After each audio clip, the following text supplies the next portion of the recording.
I'm Edward Musio, CEO of Group Harmonics, and I'm going to tell you how smart managers read behavior.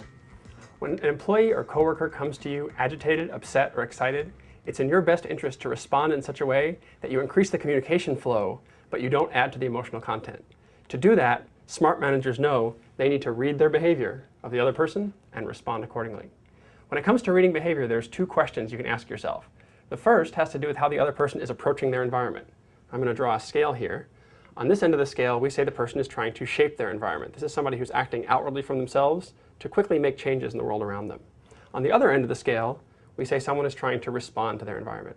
This is somebody who's moving more slowly to carefully understand the constraints and be acted upon, stay within those rules, in other words.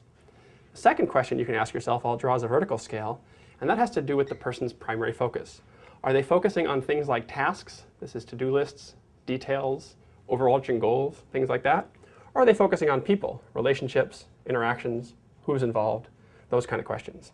Now both of these are scales, the horizontal one and the vertical one. Both of them are something where you could fall kind of anywhere along the scale. But in most cases, if you're reading someone's behavior in the moment, you'll be able to notice on one or both scales that they're more this way or that way, more this way or that way. Once you've got their behavior read, then there's one simple rule, and that is rule number one for reading behavior: give them what they need. Now here's how you do that. We'll start over here on this side of the board. When someone is trying to shape their environment by focusing on tasks, this is somebody who is pounding on your desk saying, I need more resources. This is somebody who is trying to direct. What do you do with someone like this? You allow them to direct. You allow them to have some authority if you can. You don't over-control them or micromanage them. If you do, they'll just get more angry and communication will stop. How about someone who's trying to shape their environment by focusing on the people? This is a person who's focusing on relationships. They're excited. They're waving their hands around, telling you about a new idea with a lot of emotional content. This is somebody who's trying to inspire you. What do you do here? You let them inspire you. You get a little bit excited. You go there into the emotional content for a bit. You don't shut down the conversation too soon. This is somebody who needs to verbalize in order to share information. Now let's go to this side of the board, someone who's trying to respond. What if they're trying to respond to the environment by focusing on the people again?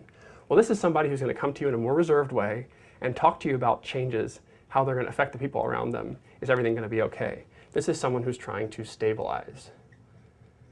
Again, what do? You allow them to do what they need. You let them stabilize. You show them that you're systematic. You give them time to consider the people implications of what's going on. You don't rush changes or give them the idea that changes are happening in an unplanned manner. That'll cause them stress and they'll shut down.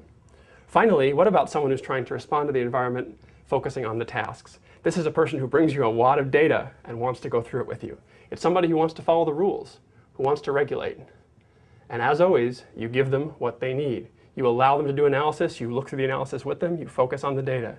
You don't dismiss the importance of the data, and you don't give them the idea that you're making decisions without information. If you do, you lose trust and communication ceases. Now you can see that this model gives you a very simple four-square system for reading behavior. Rule number two is that when you use this model, you use it to read behavior. You don't use it to label people. When we measure people's actual behavioral styles, it's far more sophisticated than four squares.